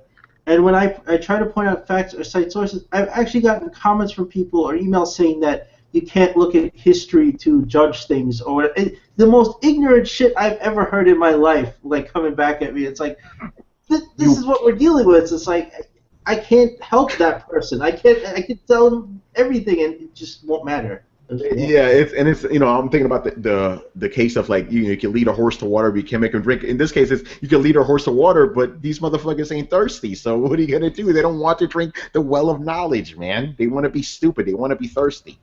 So they can bitch about how much their throat hurts. People That's are fucking dumb. I don't. When it comes to stuff like this, and I just don't want to feed the trolls. Just roll along, lead by example. Don't take the bait, but there's always going to be bait. Exactly. But I tweeted this earlier, but I will admit to playing a little part of this too because it is fun. I'm antagonistic by nature, so it's just fun to just throw little bones out there and see the idiots just. But again, I do this because I know you're not going to change people's minds, so have fun with it. Indulge in the stupidity because you can't change people's behavior. You know. You can't help it, Tony. Huh? Nothing. You motherfucker! You snuck some shit under me. I didn't hear it. Yeah. It does matter. Like people will always be little bitches. Isn't that right, Rachel? Oh man. I calls them like I sees them. That's all I'm gonna say. Man, am I the only one who disagrees here? You guys gonna paint me as the reluctant good guy? Fuck all of you. You're the good guy. Now, before you say what you're gonna say, do you actually mean it? You're not being a contrarian. Like you actually mean it. I honestly actually believe it. You and your hope. I swear, man. You and your optimism. It's annoying, isn't it? No hope. I joke all the time about how I married outside my alignment, but you see what I'm working with here. Yes. That little glimmer in his eye. I have to protect it. I can't squash it. I can't squash your hope. No, like I think that we've honestly been making a lot of progress over the years. It's been an uphill battle, and there are always kind of assholes who want to come out and kick you in the teeth. But I think for the most part, gaming is more unified than it's ever been. And as we start to see, we want things like, audible party chat that goes cross-platform, cross-system. Brett, I'm sorry I have to cut you off right now. What forums are you visiting, my friend, to get this idea? Game forums, generally, specific game forums. Like you're not gonna find this in the hives den of like you go into like Reddit PC Master Race. You're not finding any of those motherfuckers wanting to go in and say that they're playing with consoles, or they want to play with consoles. And that's kind of the answer to my second part. Like, what do we need to do to get rid of this? We all need to stop pretending that we're better than everybody else. And like I'm calling you out, PC Master Racers. Like, you need to stop with the console peasant shit because it may be insidery to some of you, but others of you take it way too far and paints all you guys to look like elitist assholes. I'm sorry, it's just not funny. You're the guy in the corner laughing at his own joke, and nobody else thinks it's funny. You just look like the asshole standing in the corner laughing at his own joke that's actually kind of mean. So just come join the fucking party and quit being an elitist about it. See you at the party, Richter. Yeah, I'm fucking done with it. Like, I hated you people in high school. I hated you people when I was in the punk rock scene. I fucking hate you people now. Just calm down and come to the rest of the party. It's much more fun outside of your ivory tower, I promise you. So just come down off the pedestal, join the rest of the party, and we're all going to be okay. But it's this disdain between systems that kind of keeps walls up, and it's the particular reason I've got beef with Nintendo.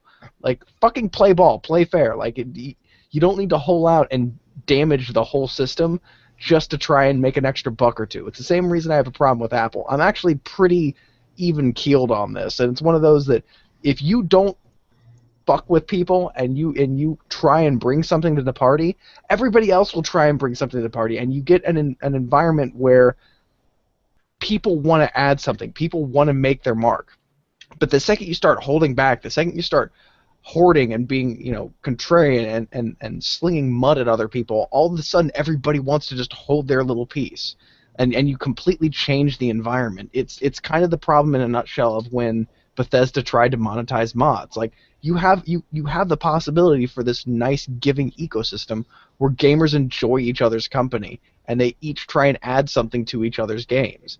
And that's where we want to be. And that's what we all should go for, as opposed to saying why our systems are better. And like that's the thing that a lot of people don't understand when we're on the show, is like it's not that we're PlayStation fans. It's that if you are all the way on the Xbox side of the line, yeah, we're going to look a little left of you. But if you're on the PlayStation side of the line, we probably look a little right to you. Like, I don't know that many people would call me a PlayStation fanboy, even though I have a PlayStation, just because there are a lot of problems with it. There's a lot of reasons I could buy an Xbox. I've been pretty vocal on the fact that I had to choose one, and so I chose one based on the business ethics of the company at the time that I bought it. Dude, I told you this. Like when on SCF and Play, right? I was the Sony fanboy. On DualShockers, for some reason, I was the Xbot without owning an Xbox. On Coalition, I'm suddenly the Sony guy again. I've been saying the same shit for 3 years, but you're right. If you are of a certain alignment, you're going to see things a certain way. I was actually talking to Gary and Richard about this earlier, how, certain fans, no matter what, are going to see things a certain way. Like, some people that listen to co-op, and co-op is more Xbox friendly, they hear us, they're going to get pissed. Then you have our guys listening to co-op, they're going to get pissed over what they're saying. So, basically going back to, the original question, again, Brett, all the stuff you're saying is nice in a nice, ideal world. Even if you create a forum, a way for people to come together and talk about games, there will always be divisions because they're human beings. They will always find a reason to fight with each other. They will never see eye to eye. That's just basic human nature. You can't change that. That is human nature, but you can correct that through socialization. Like there's what we are born as. They are the animals that we are made, and then there is the human ability of introspection and the use of introspection to rise above your biology. We are all like the thing. We're most born people aren't willing naked to do and covered that. in food debris. Fucking like that is not who we have to be. We're on a podcast with computers that we made. At least some of us. Like we don't have to be what what biology is. We can choose what we want to be, and that's the whole point. Oh, I agree with you, dude. But the thing is, most people do not want to put the effort to actually go beyond what they are. Understand? They don't. But despite that, a few of us have been making progress. Like I do honestly feel that we have less exclusives. We have a more unified gaming ecosystem now than we ever have. If something comes out on Xbox, we can sit back and be like, it'll come to PC. Like that didn't fucking used to happen all the time. But you're talking about two different things. So as far we're making progress as far as technology goes, that's true. But as far as like just people and fanboys or whatever, fans of games, I see a total regression. It's worse now than it's ever been. I know people. Second Nintendo war. Oh, that was terrible. It wasn't nearly as bad as this. This is 100 times bad. Yeah, Nintendo and Sega, like it wasn't this like venom, like these people come after you. Like my last editorial, I had fucking 4chan kids coming after me on Twitter and every other. We were kids, though. It wasn't our money, so nobody was particularly invested in. But now you have grown-ass men still doing this shit, and it's getting worse. I think that's the problem, is that we're fucking adults now. I don't think it's gotten worse. I think that we're adults with the same fucking problems. And I think the key is we all need to, as a culture or as a group, publicly look at those people and go, fuck off, quit it. Public shaming. And God, this sounds terrible, but public shaming is what drives society. The fact that we deal with these people, and the fact that we let them spout off their bullshit and go, oh, everybody's entitled to their opinion without challenging them, is the reason that this shit still exists. So the answer to the question, I guess, to bring it back full circle, is what we all need to do is stop abiding idiocy. Fucking call out people when you see it and be like, that's not true. you might be an idiot, but try and do it in a cordial way that invites more discussion. Because realize, as you're saying this, you're a fucking idiot. You might be the jackass. You might be the fucking idiot. I mean, the thing is that this goes to this is something that like Tim Shaper said once. He's like, like on an interview, he's like, people on the internet don't seem to know how to talk to each other anymore. It's like it's automatically, it's always a very Look at the whole reaction. Look at the whole Gamergate thing. That whole thing could have been fucking squashed if people actually talk to each other. But that's not how humans work on the internet. It's just yelling at each other. People. And here's the thing: everybody I'm talking about both sides, by the way. Both sides could have easily sat the fuck down and talked, and this whole thing could have been squashed. But no, that's not how people react. Well, I mean, most of us are guilty of the same thing. When was the last time you pressed a discussion with somebody who was venomous? When was the last time you dove into a forum where somebody was calling you a shithead? Like, I've actually had to calm people down on forums and be like, look, just chill the fuck out. We can have an adult conversation. And Rachel is, she's watched me do it and been like, I'm fucking tapping out. This is way too long for my thing. But it was a point of principle for me. Like, I had to see if I could get somebody who seemed, like a rabid, crazy person. If I could get them to come around to a sensible way of thinking, it was some kind of personal victory. So I invested like 2 fucking hours. So you can get through to these people. It's just not really worth the time investment. Yeah, because you're most likely going to fail anyway. So I don't see the point. That's where I'm coming at it from. Like they could turn around and say, "Oh, you know what? You were right." Well, they could, but that's like I said, it's gonna be 1 out of 99 or 1 of 100 people, basically. Yeah, but most people are fucking idiots. But that's important. Like, it's racism.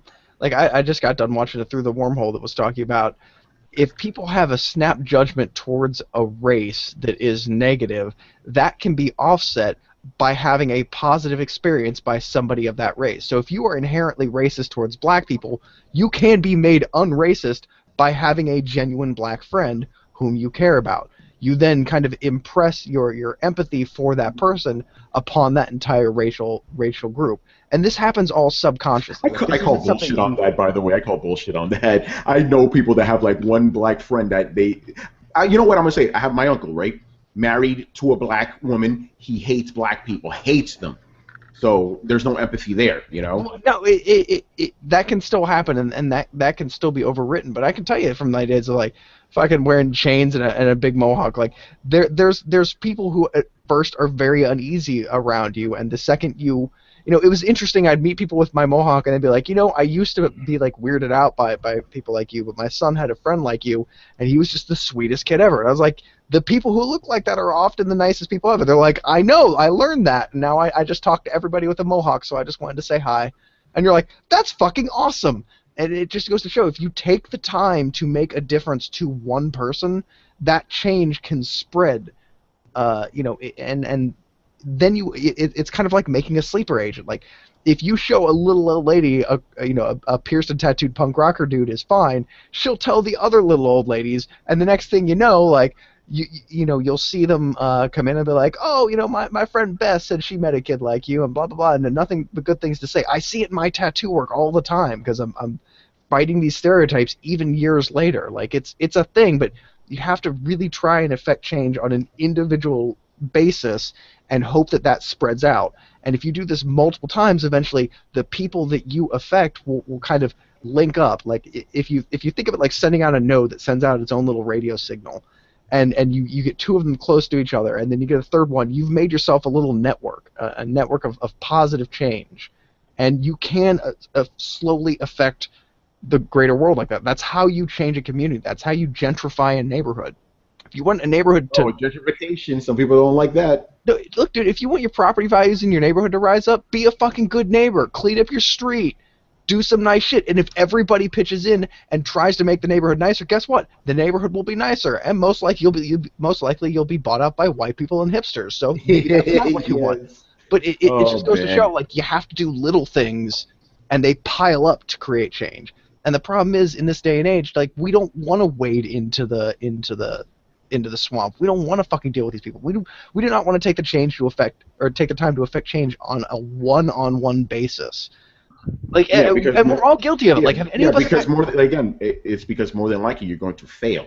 It's like, yeah, you do have the power to affect one person, but you're going to have to go through a lot of shit before that. So what's the point? I disagree. That's just pessimism talking. Like, who says you're going to fail 99 times out of 100? Because that's not pessimism. That's just like experience, dude. Most people that I try to talk to on the internet are fucking stupid. So I've actually gotten to a point where I'm like, I'm just going to throw salt on it. Just keep it going. Keep the fire going. Why the fuck not? I'm not going to affect anything, so let's just go crazy. Let me ask you this, Tony. Yeah. If you were locked in a room with 100 people, and don't obsess on the locked in the room part, if you were just put in a room with 100 people for an indefinite amount of time, after a while, how many of those people do you think would like you? Not necessarily be like, oh, Tony's the best, but how many people would be like, fuck that guy, versus how many people would be like, yeah, he's all right? You mean before, like, half of us kill each other, right? Like, try to cannibalize each other because there's no food in this room? Like, what are we talking about here? Okay, see, that right there is going to drop your numbers.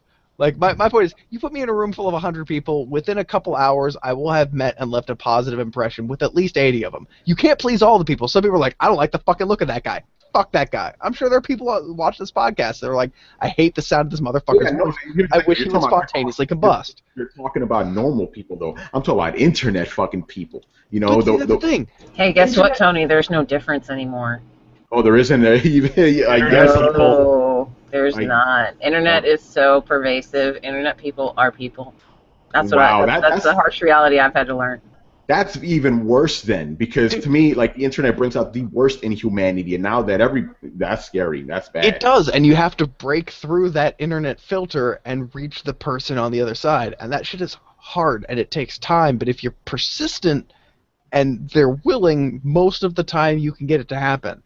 Like, if they're willing, there's the caveat right there. Dude, if they're already arguing on the internet, chances are they're willing, they're just stubborn. Like, there are some people that you're not going to get through, but if you take the time, you can get through a lot of people. It's just a question of, is it worth the time? And so that's when you want to look through and be like, you know, if I'm going to take the time to convert somebody, I'm going to do it with somebody who's going to be able to pass that message along. Yeah, try to do it with others, Inc., and let me know how that goes. That's just the one person, though. Like, there'll always be dumb people here and there. Yeah. Okay, you do. I just realized this is an argument. Like, I spend my Sundays doing charity work, and you're a New Yorker. We're not going to come to a consensus on the altruism of human nature. Yeah, we're not going to see eye to eye on this, but it's a good discussion. Reggie was just hitting me up like, "Hey, man, this is a great discussion." So there you go. You got this here to both sides of it. All right, move on here. Next, Mike Madden. We know Tomb Raider is a timed exclusive this holiday on Xbox One. When do you think it will be released on other platforms? I say January 1st, 2016. No, because no game is going to release in January, bro. Would that not be a kick in the dick, though? Yeah, that would be hilarious. I'm gonna go with late spring, at the earliest. I realistically probably next year. At the same time, like fall. The thing is, I don't think that. I mean, the only thing is that I don't know if Square will let that, you know, I mean, I don't know what kind of contract they probably did with that, but I don't think they'll let it go for too long because, again, it's one of their bigger franchises. So yeah, that's why I'm gonna go. Spring or summer. Right? Yeah, I figure spring or summer. Like 6 to 8 months from the Xbox. And then it'll be called like Tomb Raider, you know, something edition, just to get past that. Just to clarify, we could agree it's coming 2016, right? Isn't that what was said? Yeah, no, it wasn't said. 2016. Oh, implied.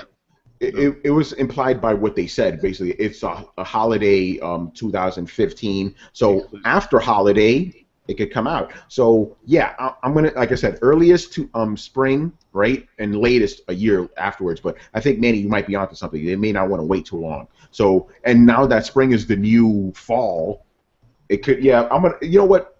I'm gonna go with April. April 2016 is coming out. I say March. March. Okay, that's a good one too. I'm gonna go with Brian. I'm gonna go at the end of the first business quarter or the beginning of the second. I changed my answer. I'm going to March because that is typically the ending of the fiscal year. March. It would be the last week of March. I agree with that. Anybody else want to jump in? No, that sounds about right. All right. Next, this guy is from YouTube, so you've never heard this name, Bob Beluga. Oh, nice. Very cool. Thank you. A new blood here. This is a good one too. For each Sony and Microsoft conference, which of their own studios are you looking forward to? For example, Sony conference, and you hope to see Guerrilla Games Horizon on it. That's their new one. Okay, so let's start with Sony. What studio do you want to see at Sony, like present a new game, or even a game in general? Team Ico. Ooh, yeah. I agree. Team Ico. Brian, yes. I want to see Sony's Santa Monica because I want to know if the rumored God of War 4 thing is actually a thing or just going to be God of War as Tension 2. Emphasis on the ass. Yeah, so yeah. I don't know. What else? The Horizon thing, I don't know enough to really know about it. So, exactly. Polyphony Digital. Is it Polyphony? Ooh, yeah, Polyphony Digital. Yeah. Yes. I want to see Yamauchi, man. I want to see them like Gran Turismo 7 prologue, I guess. Yes, you know it's gonna be a prologue. It ain't gonna be the full game, man. Yes. That's about it, really. You kind of took my answers. Any other studios? What about Media Molecule, man? Yeah. Media Molecule? We already know what Media Molecule's working on. Tearaway. Oh yeah, that's right. I thought it already came out. No, it's the PlayStation 4 version of Tearaway. But what if they have something new? Well, they did demo that one thing with the Move, but I doubt that game is coming. That was just a tech demo. Yeah. I mean, yeah, sure. I want to see Media Molecule, and I don't know. Who knows what else is out there? I want to see Naughty Dog show up. Yeah, that'd be nice. Yeah. But I mean, we all know what they're working on, so. Mm-hmm. Unless they have another thing they're working on. First of Us. The First of Us. So first. Yeah, I like the Team Ico answer though. I like that one. I've heard rumors about what is it? Bend Studio, the people that did Siphon Filter. Oh, Bend? Yeah. I've heard rumors about Siphon Filter possibly. Yeah. They should. How would you guys feel about that? They should. I would love Siphon Filter. Yeah, I think half the internet would love that shit, but Sony ain't giving it for some reason.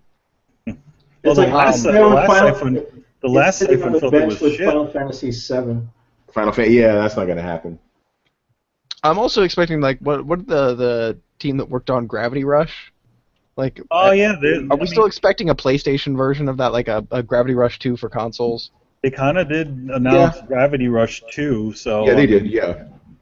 That's coming. Oh, they did? Yep. There was a teaser for it. All right. I think we're done with Sony. Yeah. No, all right. Go ahead, Chris. For Microsoft, I know Remedy's going to come out. They're going to come out and talk about Quantum Break, but I would like to see them come out and say there's another Alan Wake coming. Alan Wake was great. Well, they did show that weird concept video where they had gameplay and everything in it. Right, that's what I want them to just come out and say, Alan Wake is coming, you know? Mm-hmm. We'll see that shit, but yeah. Alan Wake. Anybody else have any? I actually don't have an answer here. No, I don't have anything really. Anybody else? I mean, I definitely think that what has already been said. Those sound like good candidates. Yeah. What about the Killer Instinct guys? Well, they're still working on Killer Instinct. There's going to be a season 3 probably, Killer Instinct. So they'll probably announce that. That's probably going to be part of the Microsoft content. Imagine a Rare actually announces a real version of Banjo-Kazooie since what is it? Ukulele came out. They're like, well, we're working on a new Banjo. Yeah, that'd be funny. Yeah, I don't know. That might be embarrassing for them. I don't think they should touch Banjo-Kazooie. All right, I guess we answered all this. Last two questions. Phantom Vash. All right, the first one. What are some of your favorite movies that were also considered box office busts? Dread. Yeah, Dread. That's the main one I can think of. There's probably some others, but yeah. Oh, go ahead. No, Watchmen came out and it was good. It didn't do well at the box office. No, it did pretty well. It didn't. It wasn't like a critical. Watchmen did well. It did well enough in the box office. It didn't flop. I like Iron that. Giant, actually. Apparently, I was actually just reading something about it. Adjusted for inflation, they lost like $76 million on that movie. Yeah. Shit. And the one reason is because they were trying to push that other film of theirs, Quest for Camelot, Oh God. because they thought that was going to be the thing and not Iron Giant. Yeah, is anybody a fan of Waterworld? I was gonna say The Rocketeer. That's probably one of my favorite films, and that movie did horrible. And it's a good film. It's not That's a a great film. film. Yeah. I'm probably one of the few people on planet Earth that enjoyed Last Action Hero, and that's one of the biggest box office bombs of all time. John I think McTiernan, maybe man. topped by Waterworld, but I'm pretty Wow. sure for the record. The thing is that Waterworld, it didn't bomb as badly as people thought it was gonna bomb, but it just cost so much to make. It's like you spent all these millions of dollars to make like an okay film that nobody really cares for. Yeah. Anybody else? I don't know. I have a couple of them. I mean, I liked the movie Darkman, but that movie didn't do horrible. Yeah, Oh, it didn't do dude. horrible. Dude, The Shadow. Oh yeah. Well, here's the thing. We enjoyed The Shadow. Here's the movie. The thing. I know The Shadow is not a great film. It's not exactly. It's not the best film. I just enjoy it because it is The Shadow. It's just fun, but I don't think it did well. No, it didn't do well at all. Brian, what about Everybody you, was man? confused by that one. It's like, why is it got Alien Baldwin in it? Well, Brian, I see you trying to figure it out. I have nothing. I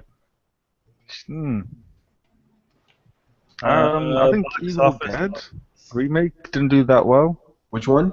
Evil Dead remake that came out last year? No, year before last. That didn't do that well. I liked it. That's about it, really. You know the part I didn't like about it?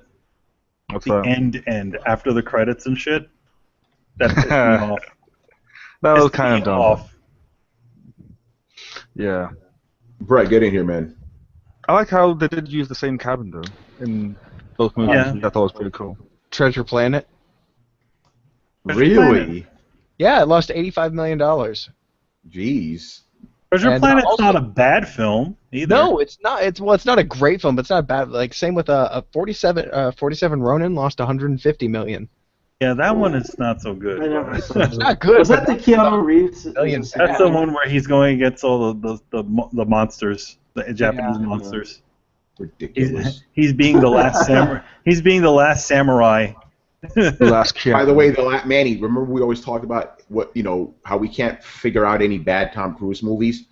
The Last Samurai. What are you talking about? That movie's actually really good. Nah, I didn't like that one. The movie's not bad. It's not a bad film. I think the biggest problem was that nobody seems to understand that the real last samurai of the film is actually Was Ken Watanabe. Ken Watanabe. He's the last samurai, but Yeah, not Tom Cruise. not Tom Cruise. Yeah, Tom Cruise. Tom Cruise is in the movie to just get you to go along, but the last samurai was Ken Watanabe. Let Oh, them man. fight. Rachel, what about you? What's your favorite flop? Well, I did like Iron Giant. Okay, that was I can't believe that was a flop, though. It was a flop. Iron It was a Giant flop was when it came out, awesome. man. That Like- movie still makes me a little teary-eyed. But that movie is like highly praised by everyone except Yeah, for like and it was me. a flop. Just Except because for me.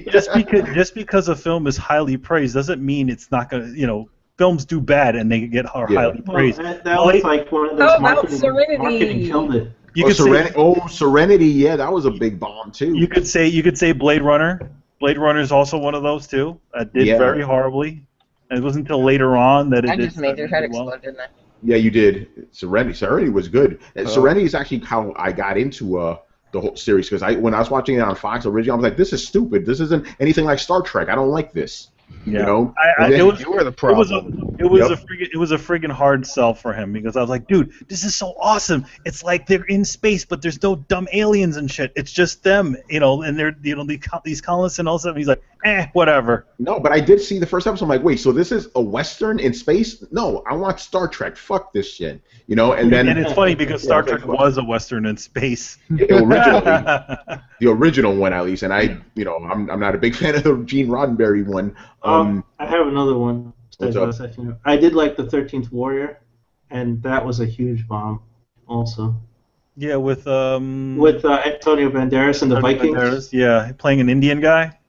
Yeah, playing an Arab or yeah, something. Yeah, he's like playing that. an Arab. And then he's with Vikings, and he has to fight Neanderthals, I guess. Yeah, they're all cannibal-looking monsters. They were fighting. They were fighting cannibal corpses. I did enjoy that movie a lot, but it bombed horribly. Yeah, but there was another one I was thinking about. Completely forgot. Oh well. All right. Last question. Going back to Media Molecule. Media Molecule confirmed that their next PlayStation 4 game will be an evolution of Play, Crate, and Share. Do you think this game could possibly heavily involve Sony's Project Morpheus? Media Molecule is perhaps Sony's most creative dev team, so them working on Morpheus game could be interesting. That's true. That would be very interesting if they were working on Morpheus. Yeah. I mean, I definitely think that's a good. I definitely think they have those guys on it. You know. So yeah, maybe. I can't really answer. We don't know, but who knows? Doubt it. You doubt it? Well, after Project Spark, like I don't see that there's much that Media Molecule can. But they didn't make Project Spark. Yeah, I know. I mean, like compared to Project Spark, I don't think that there's much that you can add to it in the Play, Crate, Share. I got you. Space, you know. Yeah, I got you. Project Spark just said, "Hey, look, we're doing what Real Big Plan does." I think the biggest problem. I think the biggest problem with Project Spark is that the actual game wasn't that good. Like the creation part of it was great, but they didn't do like Little Big Planet where they slowly introduce you to the game. You know, like so they dump you in. Tools, you know. Oh so well. It was just a game engine that you could build games for, and you know, officially. Well, isn't that the whole mantra of Play, Crate, Share? It is, like but the thing is that there is The thing is that in order to play Little Big Planet, you don't actually need to create anything. If you play Little Big Planet from beginning to end, you don't need to make levels. You don't need to do any of that stuff. You can just play Little Big Planet as a platformer. So there was still. And then also there's the create and share aspect. There's the create and share aspect, but you don't actually need. You're not. That's not imperative to the game. And I think that's probably why Project Spark didn't do as great as it was, because it was essentially that. It wasn't like a game at all. It was just a creation studio. Yeah, that's one way of seeing it. All right, anybody else? I don't know the numbers for Project Spark, so I can't comment on that. But yeah, exactly. Yeah, on this one, it's hard to answer because we don't know what Media Molecule is up to. We don't know. But I mean, that would be a smart idea to throw them onto the I'm going to say Oculus and throw them onto the Morpheus. The Morpheus. All right, I think we're pretty much covered. So I asked somebody to be on the show this week. They said yes. It's actually a really big person that started off as us and became huge. But I don't want to say anything yet until we really confirm it. But he said he's down, so I'm going to take him at his word for it. He's never let me down before. So you definitely want to check out the next Throwdown, episode 38. That's going to be really big and stuffs. And starting that episode, probably until the end of the month, we're not going to have too many regular episodes. Because next week, if we have him on, it'll be like half the show will be an interview with him. Then after that, we'll have 3 episodes, right? And then the last episode of the month, that'll probably be a regular-ish episode. But I think I want to have a fan on. I think I know who's going to be on too, so it should be pretty fun. So that is it. Zink? No, not Other Zink. One of these days, Other Zink will come on. One of these days. If you want to hear Other Zink, just listen to the verses. That's all you need to know, man. Other Zink, if you want to come on and talk shit, then I'm pretty sure that we're all happy to accept you here and challenge you. Brian speaks for himself. Yeah, I can always field questions for more little bitches. Tony and I are like the same person, just different. Like we both like to antagonize other people to like say certain things. I knew that Rachel was going to say that. I knew it. Oh, I love you, Rachel. You're awesome. I know, I have to deliver. Oh, man. Just don't call her next against the bitch, because actually you won't. You like him, too. All right. Thank you for watching and listening. Make sure to follow The Coalition at thecoalition.com. Check out the next co-op, which is going to be another crazy one. They're talking about the whole, fucking Silent Hills bullshit. They're talking about that for the next episode. That'll be fun. Baby and the Beard. They got Baby and the Beard. I don't understand these guys. They have an episode titled Invisible Woman something or other, and they have Superman as the featured image. I'm talking to these guys like, what the fuck are you guys doing? Night to the Turntable, obviously, and Nerd Dots. This next episode will feature me and Charles Singletary. So that's going to be fun, and it was a good episode. We talked about a bunch of shit. Subscribe to Throwdown on SoundCloud, iTunes, and YouTube. Don't forget to follow us on Facebook and on Twitter at Throwdown Show. Links are available in the description below. Once again, I was your host, Tony Polanco, and tonight I was joined by Emilio Lopez. Later, guys. Brian Manjoma. How can our eyes be real if mirrors aren't real? Yes! I was waiting for Brett to say something, but he didn't. I'm like, really, Brett, the intro? Thank you. I didn't call out Brett first, though, man. You got it in there. Brett Murdoch. You would have to eat 5 apples today to get the same nutritional value as an apple from 1950. Wow. Rachel Murdoch. It's about ethics in dinosaur amusement parks. Yes. Chris Seeley. I don't have any Jaden Madness, but you forgot to pimp old anime.